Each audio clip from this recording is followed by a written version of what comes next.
My name is Indigo Hartwell, and I am 28 years old. Last Thanksgiving, my parents stood before our entire extended family and delivered what they thought was the ultimate roast about their disappointing daughter. They had no idea they were about to destroy their own lives completely. My father raised his wine glass high, grinning at the 40 relatives packed into their McMansion dining room, and declared with theatrical flair that some children make their parents proud while others simply take up valuable space in the world. The entire room erupted in laughter as every eye turned toward me, the obvious target of his cruel joke. What nobody knew that night was that I had discovered something that would obliterate their perfect reputation forever. Hey everyone! Before we dive into this absolutely wild family revenge story, I want to know where you are watching from. Drop your location in the comments below and smash that like button if you have ever dealt with toxic family members who thought they could humiliate you publicly.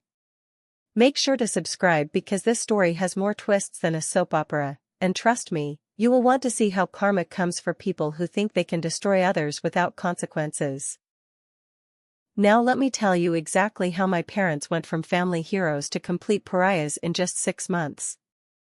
Growing up as the middle child in the Hartwell family meant living in the shadow of my golden siblings.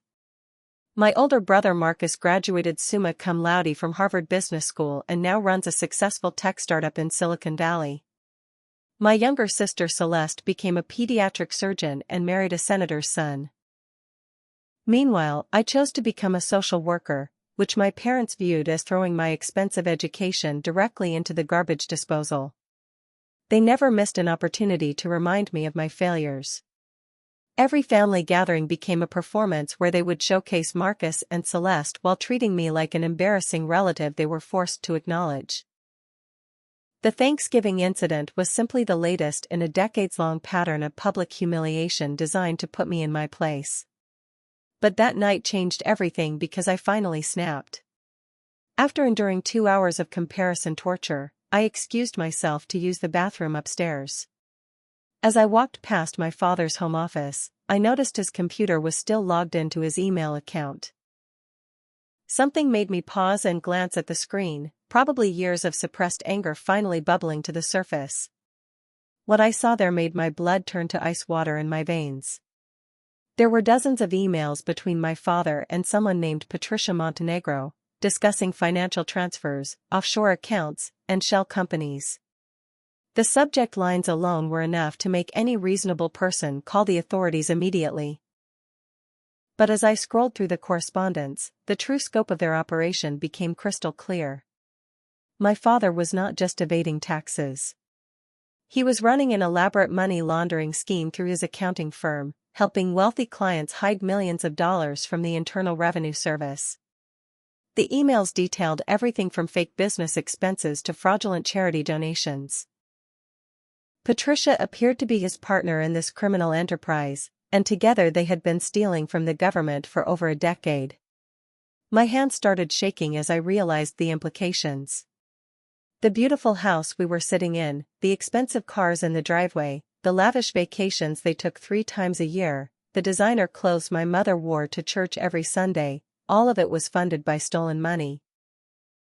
Every luxury they enjoyed while lecturing me about financial responsibility was purchased with criminal proceeds. I quickly forwarded the most damaging emails to my personal account, making sure to cover my digital tracks. My social work background had taught me how to document evidence properly, and I knew these communications would be more than enough to destroy them completely. The irony was not lost on me that my supposedly worthless career had given me exactly the skills I needed for this moment.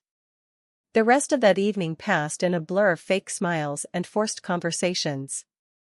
I watched my parents hold court like the respected pillars of the community they pretended to be, all while knowing they were nothing more than common criminals in expensive clothing. Every laugh at their jokes made me sick to my stomach because I knew the truth about where their money really came from. When I finally left that night, my mind was already formulating a plan. They had spent 28 years making me feel worthless, small, and ashamed of my choices. They had humiliated me in front of everyone who mattered, treating me like a failure who would never amount to anything significant. But they had made one crucial mistake in their arrogance.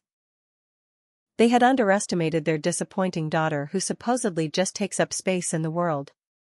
Little did they know that this waste of space was about to become their absolute worst nightmare.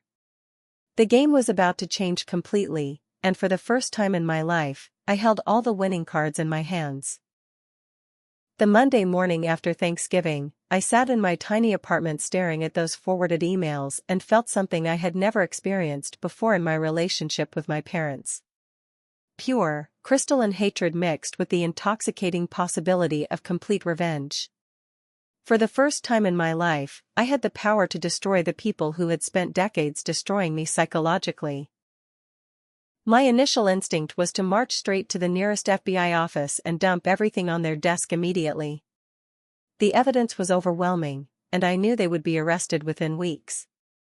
But as I sat there drinking my coffee and really thinking about the situation, I realized that simple justice was not nearly enough punishment for what they had put me through. No, they deserved something much more devastating than a quick arrest and trial. They deserved to lose everything slowly, painfully, and publicly, just like they had been humiliating me for years. They needed to experience the same shame, helplessness, and social destruction they had inflicted on me since childhood. I spent the entire week researching money laundering laws, tax evasion penalties, and federal sentencing guidelines. What I discovered was that my parents were looking at serious prison time if convicted. But more importantly, I learned about asset forfeiture laws that would allow the government to seize everything they owned. The house, the cars, the investment accounts, even my mother's precious jewelry collection, all of it would be confiscated as proceeds from criminal activity. The beautiful part was that I could control the timeline of their destruction completely. I had the evidence, which meant I had the power to decide exactly when their perfect world would come crashing down around them. And I was going to make sure maximum damage was inflicted at the perfect moment. But first, I needed to gather more evidence and build an absolutely airtight case against them. Over the next several weeks, I became a master of surveillance and digital espionage. Every time I visited their house, I would find excuses to use my father's computer or rifle through his filing cabinets when nobody was looking. What I discovered was even worse than the original emails had indicated. My father had been systematically defrauding the government for over 15 years, helping dozens of wealthy clients hide hundreds of millions of dollars in offshore accounts. The scheme was so sophisticated and long-running that the penalties would be astronomical when they were finally caught. I also learned that Patricia Montenegro was not just his business partner in crime. She was his mistress, and they had been having an affair for the past 8 years. The emails contained explicit details about their relationship, including discussions about leaving their respective spouses once they had accumulated enough hidden assets to disappear permanently. This revelation added an entirely new dimension to my revenge planning.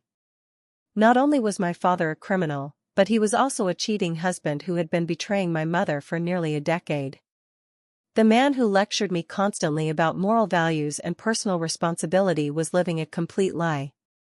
I started documenting everything with the precision of a federal investigator.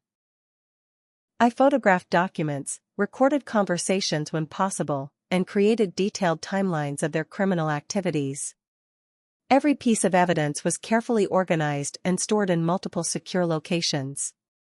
The hardest part was maintaining my normal relationship with them during this investigation phase.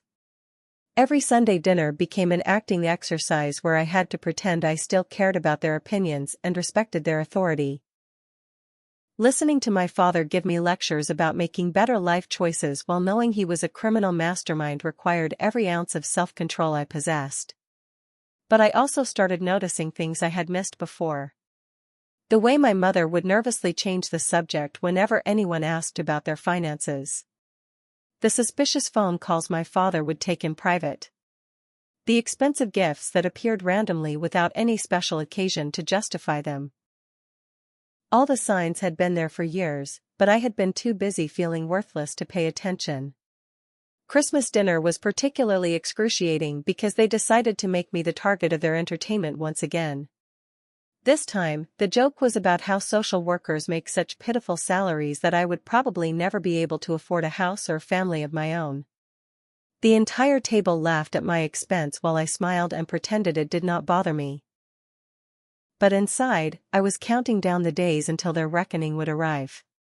Every cruel comment, every public humiliation, every moment they made me feel small and worthless was being added to the debt they owed me. And soon, very soon, that bill was going to come due with interest that would destroy them completely.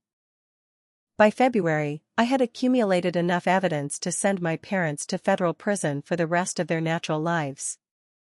But I was not ready to pull the trigger yet because I wanted their destruction to be as public and humiliating as possible. They had spent years making me a laughingstock in front of our extended family and social circle, so I was determined to return the favor with compound interest. The perfect opportunity presented itself when my mother announced that she was organizing the annual Hartwell Family Foundation Charity Gala. This was the social event of the year for their circle of wealthy friends, a black tie affair where they could show off their generosity and community leadership. The irony of using stolen money to host a charity event was so perfect that I almost laughed out loud when she told me about it. She even had the audacity to ask if I wanted to volunteer at the event, probably thinking it would be good for me to see how successful people conduct themselves in polite society. I accepted immediately and offered to help with whatever tasks needed to be completed. This would give me access to all their financial records for the foundation and allow me to witness their final moment of glory before everything collapsed. But I also realized that I needed allies for what I was planning to do next.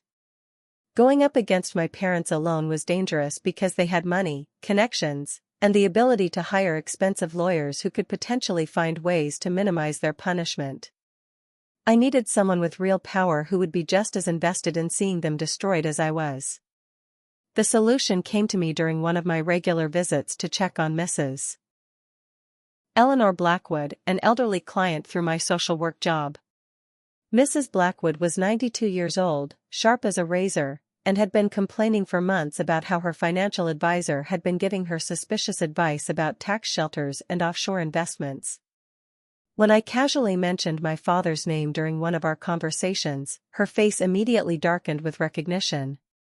It turned out that my father had been managing Mrs. Blackwood's investments for the past 5 years, and she had been growing increasingly suspicious about his recommendations. She had noticed that her tax returns were claiming deductions for charitable donations she had never made and business expenses that did not exist. But when she tried to question him about these discrepancies, he would dismiss her concerns by suggesting that her age was making her confused about financial matters.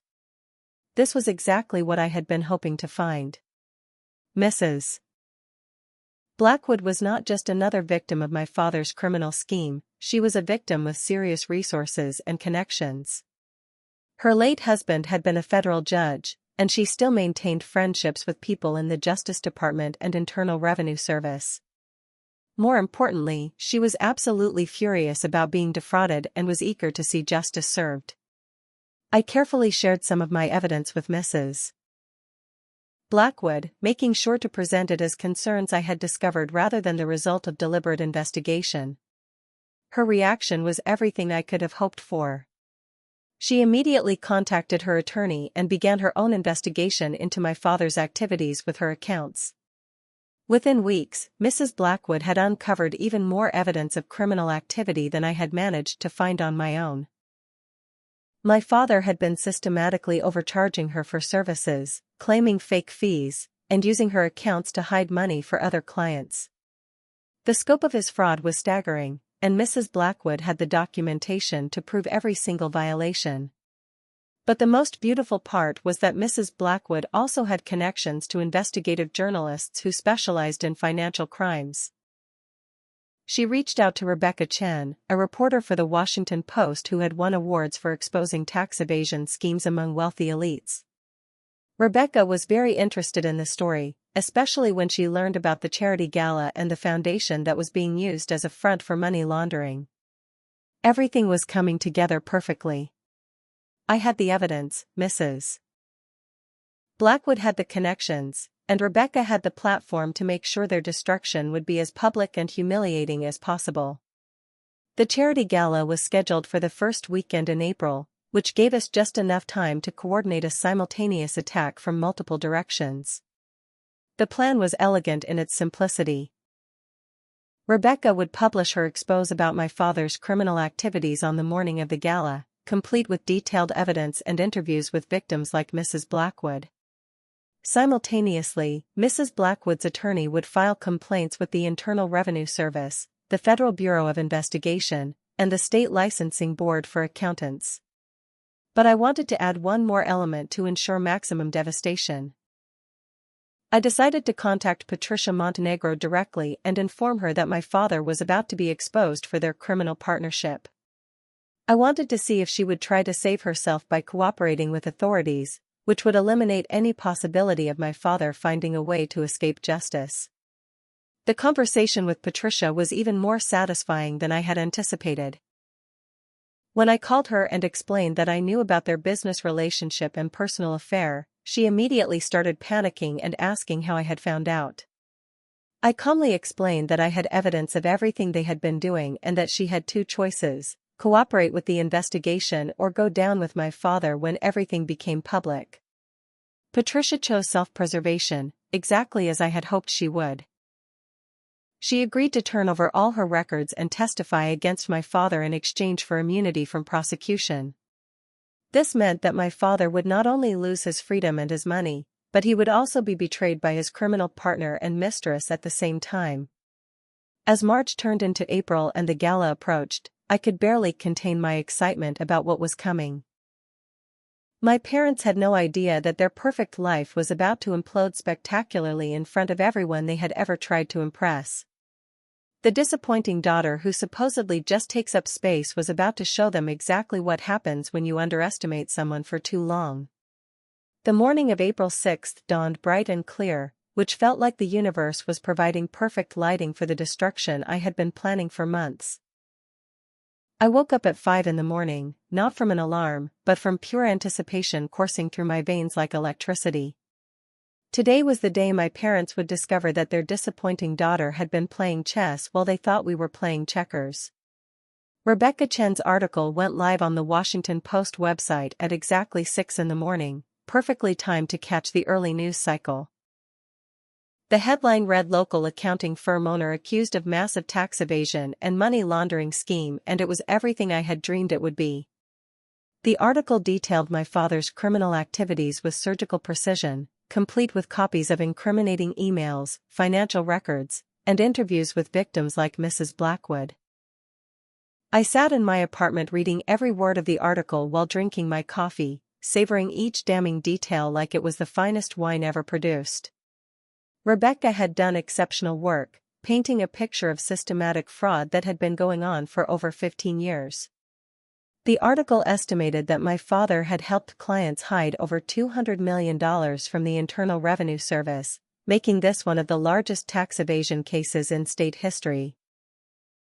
But the most delicious part of the article was the section about Patricia Montenegro and their affair.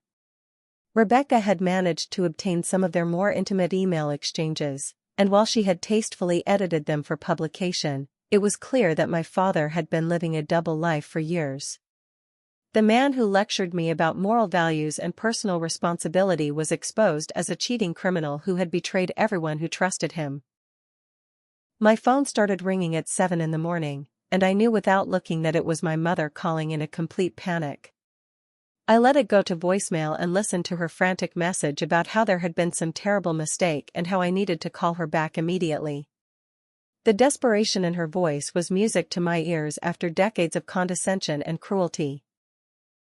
By 8 in the morning, the story had been picked up by local television stations and was spreading across social media like wildfire. My parents' friends and business associates were sharing the article with shocked commentary about how they never would have suspected such a respected member of the community could be capable of such massive fraud. The timing could not have been more perfect because my mother had scheduled a final planning meeting for the charity gala at 10 in the morning. All the major donors and committee members would be gathering at my parents' house to finalize details for the evening's event, which meant they would all be present when the federal agents arrived with search warrants. I drove to their neighborhood and parked across the street from their house, wanting to witness their downfall firsthand. The scene was exactly as chaotic as I had hoped it would be.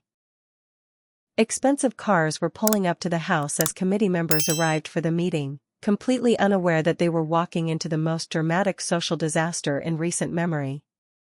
At 10:15, a convoy of black vehicles arrived and federal agents in windbreakers began surrounding the property.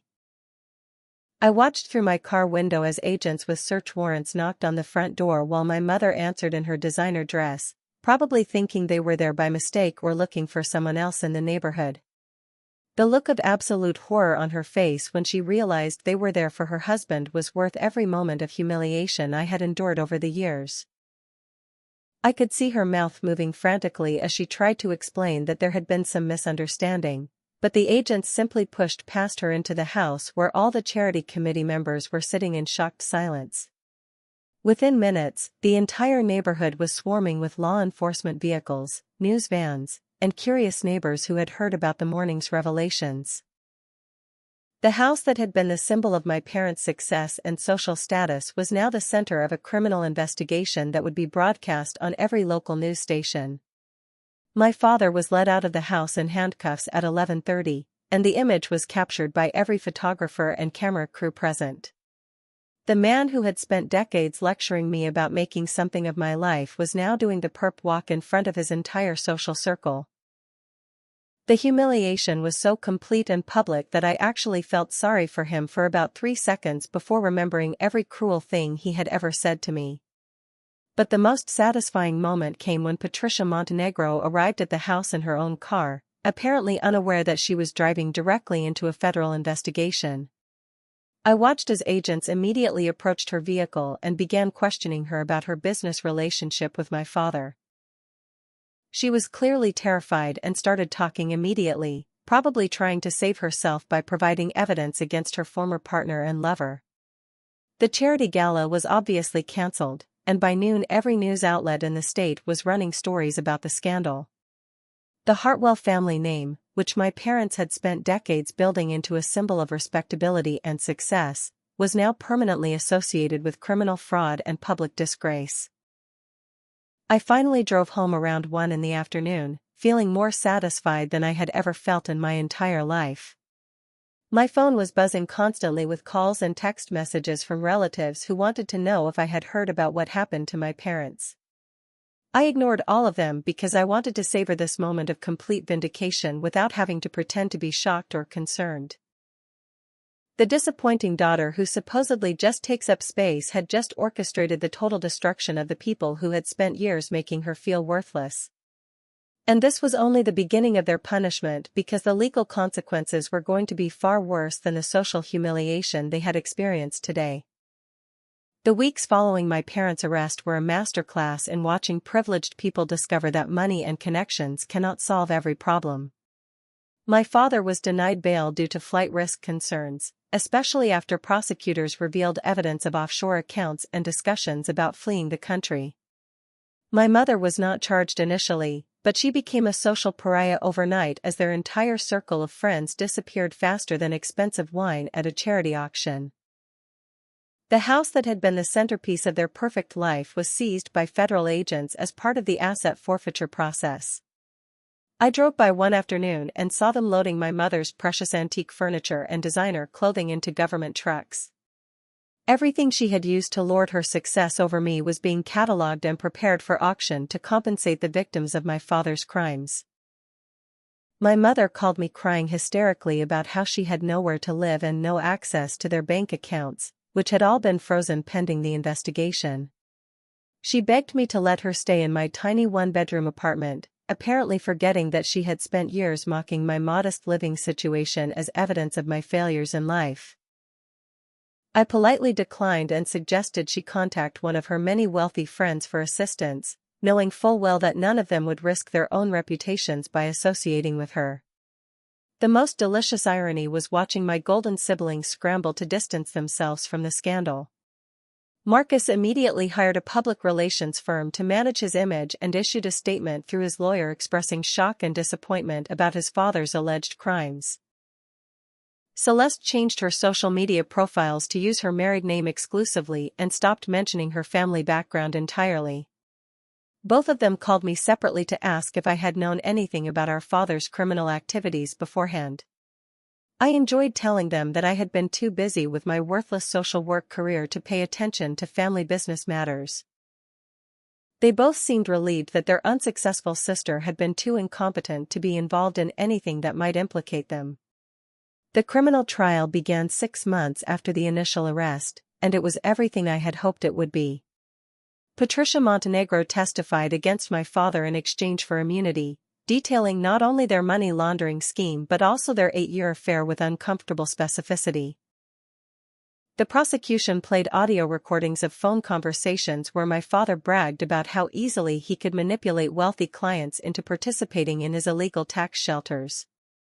Mrs. Blackwood was a particularly effective witness, describing how my father had taken advantage of her trust and stolen hundreds of thousands of dollars from her accounts.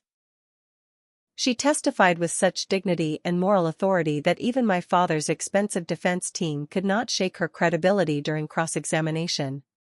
But the most devastating testimony came from former clients who had believed they were engaging in legitimate tax planning strategies. One after another, wealthy business owners and professionals took the stand to describe how my father had convinced them to participate in increasingly complex schemes that they now realized were completely illegal. Many of them were facing their own criminal charges as a result of following his advice. The trial lasted 3 weeks, and my father was convicted on 47 counts including money laundering, tax evasion, wire fraud, and conspiracy. The judge sentenced him to 22 years in federal prison and ordered him to pay over $50 million in restitution to the Internal Revenue Service and his victims. My mother lost everything she had ever valued in life.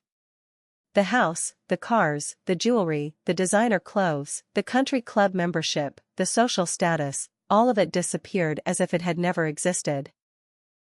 She was forced to move into a small apartment and take a job at a retail store to pay for basic necessities, something she had never imagined would be necessary for someone of her supposed social standing.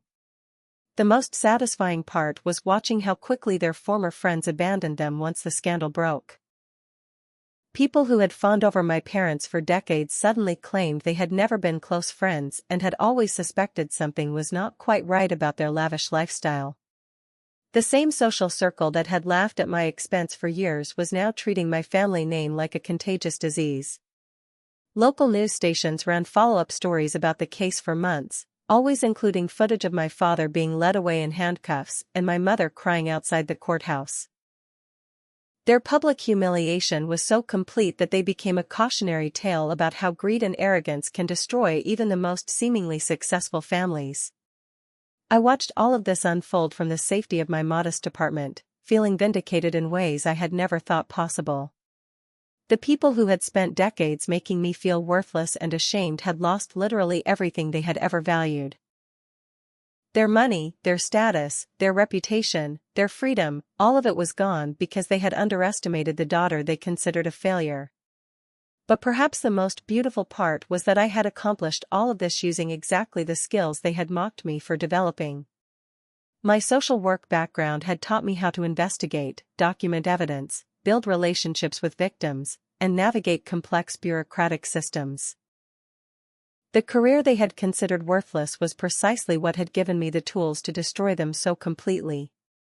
2 years have passed since my parents' world collapsed in the most spectacular fashion imaginable, and I can honestly say that I have never been happier or more at peace with my life. The daughter who supposedly just takes up space has built something far more valuable than anything my parents ever accumulated through their criminal activities. Genuine relationships with people who value integrity over wealth and kindness over status. Mrs. Blackwood and I have become incredibly close friends, bonding over our shared experience of bringing justice to people who thought they were above the law. She has become like a grandmother to me, offering wisdom and support that my actual family never provided.